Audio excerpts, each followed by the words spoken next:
Bonjour à tous, alors prochaine revue, troisième édition. Je ne vais pas déroger à la tradition, je vais en mettre 10.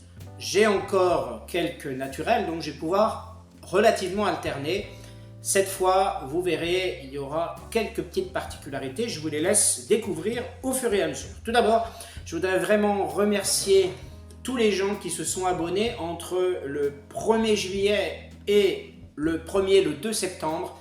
Parce que je constate vraiment que cet été, eh bien, il y a eu une augmentation, pour moi en tout cas, tout est relatif, importante du nombre de mes abonnés. Et vraiment, merci à tous. Le 1er juillet, j'avais 503 abonnés et le 2 septembre, 560. Merci à tous ceux donc, qui se sont abonnés, merci à tous mes spectateurs. Pensez à liker, vous abonner, commenter, partager. Vraiment, c'est fait pour ça.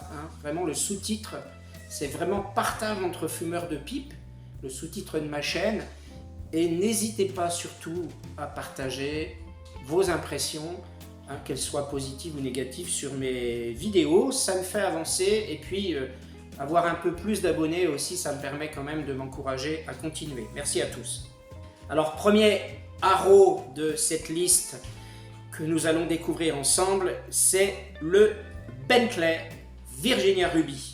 Alors c'est un tabac dont j'avais parlé déjà, qui est vendu en France. Je l'ai trouvé en Allemagne, 13,90 € les 50 grammes, alors qu'on le trouve à 32,50 € en France. Il s'agit d'un Black Cavendish Virginie dorée, Virginie rouge, avec des arômes de vanille et de miel. Il m'a été vanté comme étant vraiment un tabac très agréable. Deuxième tabac de cette liste, un naturel, très connu, lui aussi vendu en France, le 1637, qui est plutôt un brun classique, réputé assez fort. Je vais l'essayer, c'est un échantillon que j'ai depuis plus d'1 an déjà. Il est un petit peu sec, mais bon, on verra, j'essaierai peut-être de l'humidifier, on verra bien ce que ça donne. Troisième, un aromatique, toujours bien sûr en alternance, que j'avais présenté dans cette ouverture de colis, le Ratrez Buckingham, qui est un aromatique classique, aromatisé noix, vanille et cannelle.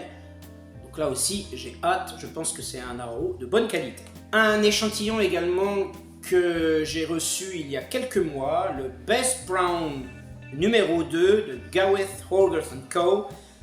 Un naturel qui, à mon avis, pourra faire son petit effet un peu particulier dans le genre haut de gamme. Le 5e tabac de la liste, un aromatique, haut de gamme également. C'est un tabac artisanal de chez Boswell et ce sera le Boswell Apfelstrudel. Apfelstrudel, en allemand, c'est un chausson aux pommes et on espère pouvoir retrouver le goût et les saveurs en général, au goût et à l'odeur de l'Apfelstrudel. Toujours en alternance naturel aromatique, passons maintenant à un naturel, le 6e de cette liste, l'Amphora Burley. Alors je sais, je l'ai déjà essayé, mais comme je fais parfois, j'aime bien, pour ne pas rester sur un échec, pour ne pas rester sur de mauvaises impressions, parfois j'aime bien reprendre un tabac et l'essayer dans des conditions nouvelles. Alors, en off, je ne l'ai jamais refumé depuis cette revue, mais simplement j'ai envie de l'essayer dans d'autres conditions, cette fois, à l'intérieur et dans une autre pipe, que je n'ai pas encore choisie, nous verrons bien. Je rappelle, c'est un Burley majoritaire avec un peu de Virginie, tabac bien sûr qui n'est pas vendu en France. 7e de cette liste, un aromatique, vendu en France, celui-ci. Vous voyez la particularité de cette nouvelle liste, c'est qu'il y a beaucoup de tabac vendu en France, alors que dans les 2 précédentes listes que j'avais présentées, la 1 et la 2, il y avait assez peu. Connoisseur's Choice, Peterson, aromatique fruits et rhum. Alors bien sûr, c'est vendu en France, c'est cher. Moi, je ne l'ai pas acheté, je l'ai reçu simplement en échantillon, donc j'ai quand même hâte de le découvrir parce qu'il me trottait et j'étais vraiment content de voir qu'on me le propose. Et là, 8e tabac. Alors, cette deuxième particularité de cette liste, c'est que voyez, le 8e tabac n'est pas vraiment un naturel. C'est un peu un entre-deux. Un peu, par exemple, comme le Saint-Bruno. C'est un peu un entre-deux puisqu'il s'agit du Peter Stokkebye, 4e génération 1855. C'est un Virginie doré, Virginie mature qui produit un goût sucré. Et pourquoi je dis qu'il est entre deux? Parce qu'il est légèrement aromatisé à la vanille et au miel. Donc ce qui doit, j'imagine en tout cas, rehausser le goût du tabac sucré. Donc ce n'est pas vraiment un aromatique parce que c'est vraiment un léger ajout, d'après ce que j'ai pu comprendre dans la description du fabricant. Donc à voir, mais j'ai vraiment hâte. 9e, un aromatique proprement dit. Un échantillon que j'ai reçu également, j'avais présenté dans cette ouverture de colis, la dernière je crois.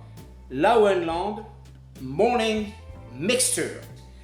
C'est un aromatique classique avec vanille, mirabelle et cappuccino. Alors quand on ouvre vraiment ce pot, hein, je l'ai réouvert là, avant de faire cette vidéo, effectivement on a vraiment cette odeur de café cappuccino, super agréable. Et enfin, 10e de la liste, également un tabac vendu en France, le Davidoff Fleck Médaillon. Il s'agit d'un Virginie Perique Black Cavendish. Selon certaines descriptions, le parfum serait délicieux, serait vraiment très agréable. C'est mon 2e tabac Periquet, mais c'est mon premier Periquet avec un Black Cavendish.